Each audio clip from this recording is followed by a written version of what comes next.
है। बात करते हैं साबिक वफाकी वजीर इत्तलात फवाद चौधरी साहब से। चौधरी साहब बहुत बहुत शुक्रिया साथ देने का। फरमाइएगा कि नवाज शरीफ साहब के तर्जुमान ने कहा कि नवाज शरीफ साहब वापस आएंगे एज अ फ्री मैन, आपके पास क्या इत्तलात है? देखिए, मेरे ख्याल शाहिद खान अब्बासी साहब ने बड़ी अकल की बात की जो अभी आपने दिलाया। बाकी तो ज़ाहिर ऐसे ही हमें जावेद लतीफ साहब तो ऐसे यबले ही मार रहे थे ना। शाहिद खान अब्बासी साहब ने करेक्ट लीगल पोजीशन आपके सामने रखी है और इस वक्त वो एक कन्विक्टेड जो हैं वो क्रिमिनल हैं, जो एब्सकॉन्डर हैं, वो वापस आएंगे, जेल में जाएंगे और यकीनन उनकी जो जेल से बाहर निकलना है वो फैसला अदालत ने करना है। और देखिए, ये डीलों वाला मामला है नहीं किसी का। ये पाकिस्तान के अंदर आपने फैसला करना है कि हमने पाकिस्तान एक जमहूरियत है या हमने सारी जो अपने अगले 75 साल है वो भी डील मेकिंग के जरिए ही गुजारने हैं। सो अभी वाजे जो लीगल पोजीशन खान अब्बासी साहब ने आपको बताई है वही पोजीशन। चौधरी साहब, राहदारी जमानत भी उनके लिए इख्तियार की जा सकती है, पहले से ऑप्शंस भी मौजूद हैं। क्या आपकी नजर में, आप वकील भी हैं, कि ये लाजिम है फेडरल गवर्नमेंट के ऊपर कि उनको अरेस्ट किया जाए फिलफौर? जी बिल्कुल, उनको फिलफौर जेल में जो है वो यहाँ से एयरपोर्ट से जो है वो फिलफौर उन्हें जेल में ही जाना है, क्योंकि वो यहाँ पर जमानत पे नहीं थे। उनको तो सिर्फ जो है वो बाहर भेजा गया था इलाज के लिए, और अगर उनका इलाज मुकम्मल हो गया है, जो एक बिल्कुल ही मजाक बन गया है वैसे वो भी, जिस तरीके से हाई कोर्ट से जमानत हुई उनके, जिस तरीके से वो बाहर गए, इसी तरह के वाकयात से अक्सर में पाकिस्तान में कोई इदारों पर एतमाद बरकरार नहीं रहा और we are unfortunately considered a banana republic most of times. ये एक अनफॉर्चुनेट पार्ट है। लेकिन अभी जो का लॉ है वो एग्जैक्टली यही है कि उनको वापस आके जेल जाना पड़ेगा और वो भी अडियाला जेल जाना पड़ेगा, क्योंकि उन्होंने कोट लखपत जेल जाना पड़ेगा। वो ओरिजिनली अडियाला जेल में थे, लेकिन उन्होंने फिर खुद एक एप्लीकेशन दे के अपने आप को कोट लखपत जेल में ट्रांसफर करवाया था और उनको कोट लखपत जेल में ही वापस आना होगा। चौधरी साहब, आपकी हुकूमत इसके लिए तैयारियां कर रही है? क्योंकि आखिरी उनकी मेडिकल रिपोर्ट 1 फरवरी को आई थी, 6 माह गुजर चुके हैं, कोई मेडिकल रिपोर्ट अपडेट नहीं हुई। जावेद लतीफ साहब आप कह रहे हैं कि अब अवाम ने फैसला कर लिया है कि वो तंदुरुस्त है और उनको वापस आना चाहिए। ये अवाम डॉक्टर है बकौल जावेद लतीफ साहब। आपकी हुकूमत है पंजाब में, आप हाई कमीशन को खत लिखवा सकते हैं मेडिकल रिपोर्ट्स का, लाहौर हाई कोर्ट के अंदर ये केस उठा सकते हैं वापसी के हवाले से। आप इस हवाले से क्या करेंगे? हम एक्चुअली इतना नहीं कर सकते, ये नैब का केस है और नैब ने एक्चुअली जो है वो प्रोसीड करना है इसके ऊपर।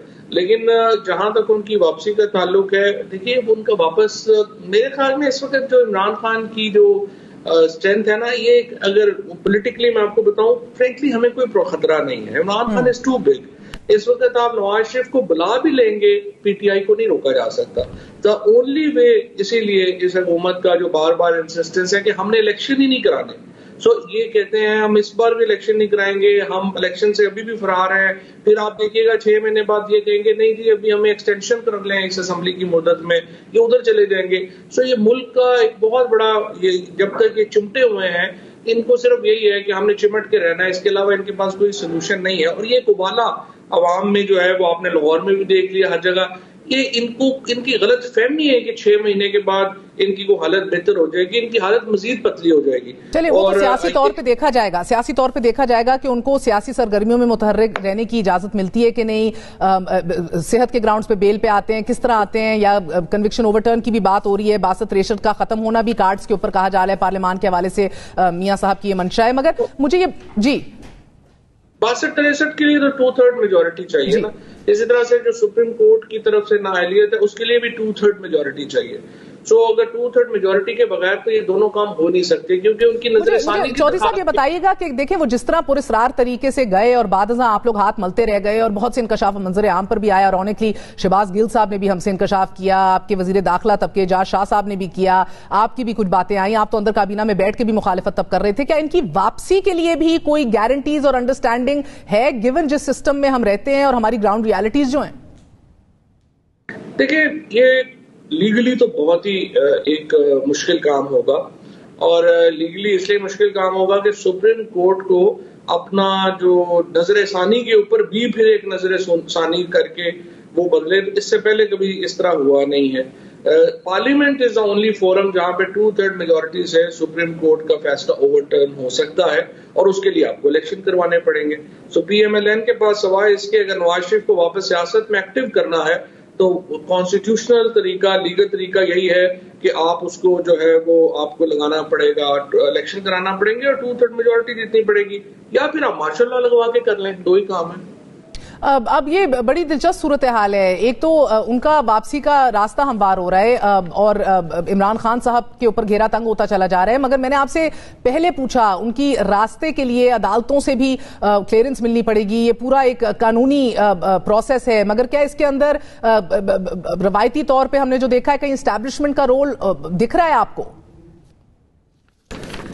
देखिए, एस्टैब्लिशमेंट का रोल तो होता है पाकिस्तान में, अनफॉर्चुनेटली उसको जो है वो तो एक है, लेकिन इसमें इंटरनेशनल एस्टैब्लिशमेंट का भी रोल होगा।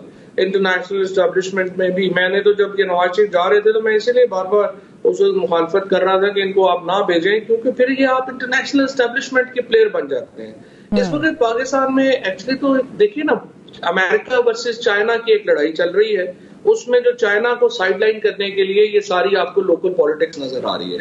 बाकी तो इसकी डिटेल्स है ना, वो तो किस्से कहानी है, वो जितना भी आप उसको आगे करते रहें।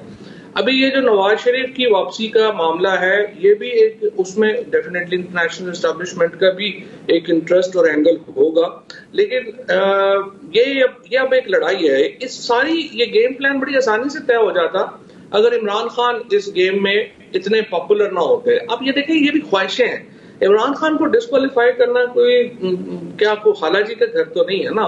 इतना बड़ा एक इस वक्त उनका कद है, एक इतनी बड़ी उनकी हैसियत है कि इमरान खान के बगैर तो पाकिस्तान की सियासत ही नहीं है। वो तो फिर नॉर्थ कोरिया पाकिस्तान बन जाएगा ना, क्योंकि सारी पार्टीज एक तरफ है, इमरान खान एक तरफ है। इमरान खान वर्सेस एंटी इमरान खान, यही पाकिस्तान की पॉलिटिक्स है। सो इमरान खान आप में से दिन गिनवा रहे हैं कि अब ये हुकूमत गई तो अब गई तो अब गई, अल्टीमेटम्स दे रहे हैं, कभी चंद दिनों का, कभी 2 हफ्ते का, कभी 1 महीने का। अब आपने एक बार फिर 1 महीने का अल्टीमेटम दे दिया है। ये अल्टीमेटम जो हवा में उछाले जा रहे हैं, ये किस कॉन्फिडेंस पे उछाले जा रहे हैं सर? हुकूमत तो अपने कदम जमाए हुए दिख रही है। नहीं, कोई जमाए हुए कौन से हैं? 80% इलाकों के ऊपर वो अपनी हुकूमत खो चुके हैं। पंजाब में वो अपनी हुकूमत खो चुके हैं। पहले जो है उनकी सिंध में जो पीपल्स पार्टी की हुकूमत है। आप लिटरली देखिए, इस वक्त हुकूमत तो सिर्फ इस्लामाबाद तक है और उनके पास कोई इश्यूज नहीं है। लेकिन अगर प्रॉब्लम क्या है, प्रॉब्लम हमारी ये है कि हम फसाद के बगैर इलेक्शन तक पहुंचना चाहते हैं। अगर पीटीआई एक स्ट्रीट मूवमेंट का फैसला कर ले और फैसला कर ले कि नहीं, हमने इस्लामाबाद को चारों तरफ से घेर लेना है और इस हुकूमत को उठा के जिस तरह से श्रीलंका में हुआ है वो हो जाना है, तो फिर ये कोई प्रॉब्लम नहीं है, ये तो 1 हफ्ते में चले जाए। लेकिन असल कोशिश हमारी ये है कि पाकिस्तान में वो सूरत हाल ना बने, और इसकी वजह से आपको नजर आ रहा है कि हम मई से सितंबर में पहुंच गए हैं। इसके अलावा और कोई वजह नहीं। मगर चौधरी साहब, आप उस अहम फरीक को भूल रहे हैं जो 2014 में आपके साथ था, भी कुछ नहीं हो सका, आज तो आपके साथ है नहीं। मियां साहब की भी वापसी के भी रास्ते हमवार हो रहे हैं, बहुत कुछ बदलते दिखाई दे रहे हैं। तो या तो परवेज इलाही साहब ने जो कल लाहौर जलसे से कहा कि बड़ी जबरदस्त रिलेशनशिप है और फौज के साथ तहरीक इंसाफ का सुधर गया सारा मामला, या तो ऐसा होता दिखाई नहीं दे रहा, या अगर ऐसा है तो बताइएगा, या ये ख्वाहिश थी परवेज इलाही साहब की? देखिए, बात यह है कि फौज के साथ मामला बेहतर होना फौज के भी इंटरेस्ट में है, पाकिस्तान के भी इंटरेस्ट में है। क्योंकि देखिए, इस वक्त 2 ही बड़ी फोर्सेस हैं जो पाकिस्तान को एक वफाकी जिनका रंग है, जिनका एक नेशनल कलर है, वो पीटीआई का नेशनल कलर है और फौज का नेशनल कलर है। इसके अलावा तो पाकिस्तान में बहुत ज्यादा डिवीजन है। सो आई होप के हम अपनी जो पर्सनल इश्यूज हैं उनसे ऊपर होकर सोच सकें और ये मामला बेहतर हो। ये बड़ा इंपॉर्टेंट है पाकिस्तान के। मुझे चौधरी साहब बताएगा, 9 सीटों पे इमरान खान साहब अब बाई इलेक्शन भी लड़ना चाह रहे हैं, लेकिन हुकूमत ये कह रही है कि उनका तो इस्तीफा ही अभी तक कबूल नहीं हुआ, और उसके बाद ये भी फैसला कर लिया गया है कि उनको 62(1)(f) के तहत ना अहल कराने की दरख्वास्त अब दायर की जाएगी। तो अब क्यों ना आप लोग इस पूरे मामले को वंस एंड फॉर ऑल सुलझा लें, सारे यकमुश्त जाएं, एक दफा तमाम के तमाम कल स्पीकर के पास पहुंच जाएं और अपने रेजिग्नेशन टेंडर करें इन पर्सन बशमूल इमरान खान साहब? देखिए, पहली बात तो ये कि हुकूमत क्यों घबराई हुई है। मैं तो कहता हूँ फजलुर रहमान या शहबाज घबराई भी है या नहीं घबराई भी सर? वो कहते हैं वो लड़ ही नहीं सकते, और इस लड़ने की ना वो इलेक्शन लड़ने से क्यों घबराते हैं? आप अपनी मकबूलियत टेस्ट करें।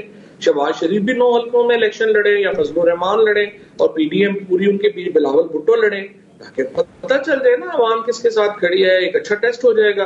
घबराए ना आप उसको। सर, मुझे टेक्निकली बता दीजिए कि जब इमरान खान का इस्तीफा ही नहीं कबूल हुआ तो वो लड़ेंगे कैसे? घबराना ना घबराना बात की बात है। नहीं, टेक्निकली भी अब बताता हूँ आपको, लेकिन पहली बात तो यह है कि इससे साबित होता है कि हुकूमत ने तो दौड़ लगा दी है, इमरान खान के मुकाबले में वो इलेक्शन लड़ ही नहीं सकते।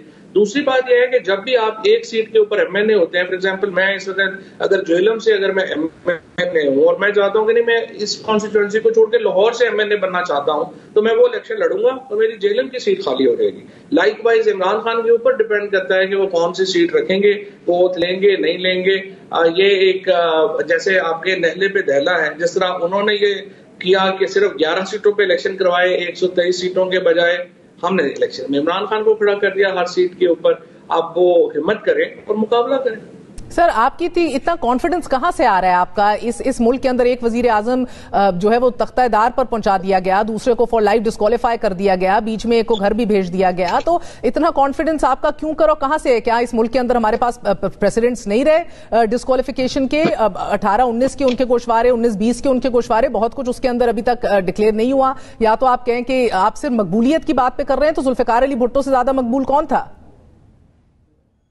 इमरान खान इस वक्त भुट्टो से ज्यादा मकबूल है, चारों सूबों में है वो, तो उसमें कोई शुबा नहीं है। और दूसरी बात यह है कि ये 1977 नहीं रहा। जब आप लाहौर का जलसा देखते हैं या आप पीटीआई के अभी जो इलेक्शंस देखते हैं, तो ये कॉन्फिडेंस आपको अवाम से मिलता है। इतनी बड़ी मकबूलियत जो है वो पाकिस्तान में, इतनी बड़ी मूवमेंट। ठीक है, मुझे बताइएगा, अब आप लोग एक लॉन्ग मार्च भी कर सकते हैं। इमरान खान साहब ने आज ये कहा एक इंटरव्यू में, और फिर एक जलसों की एक सीरीज का आप आगाज करने जा रहे हैं, और ये तो महीना 1.5-2 महीने आराम से इसके भी निकल जाएंगे। एक अहम तरीन तकर्री जो है वो सर पर आन खड़ी है। क्या ये तकर्री मुकम्मल तौर पर आजादी से ये पीडीएम हुकूमत ही करेगी? जो भी फैसला इस हवाले से हुआ और आप लोगों के लिए काबिल कबूल होगा? आज इमरान खान ने एक इंटरव्यू दिया है और उसमें उन्होंने ये स्टांस वाज़ेह किया है कि हम समझते हैं कि पाकिस्तान की फौज एक प्रोफेशनल फौज है और उसमें जो भी जनरल लगेगा हम समझते हैं कि वो प्रोफेशनली जो है वो एक साउंड होगा और वो इस मामला को चलाए। सो जो भी हुकूमत अपॉइंट करे, हमारा इसमें कोई दिलचस्पी नहीं।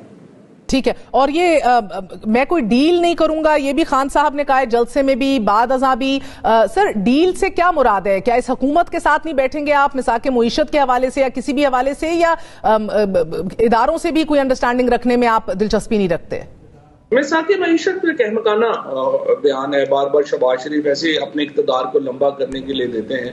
Fact of the matter is के लोग हुकूमत, जब डेमोक्रेसीज में मिसाक जो होते हैं, एग्रीमेंट जो होते हैं, वो पॉलिटिकल फ्रेमवर्क पे होते हैं। मईशत के ऊपर तो डिफरेंट व्यूज होते हैं।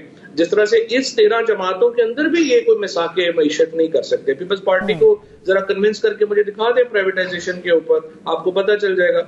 आप ये जो इनकी एक बुनियादी हम जो डील है, जिस तरह आपने पहले पूरा बात कही, असल डील तो सिर्फ ये है कि जो एनआरओ देना चाहते हैं इनको नवाज शरीफ एंड कंपनी को, वो उसके ऊपर खान साहब की एक वाज़ेह मौक़िफ़ है कि वो हम नहीं होने देंगे।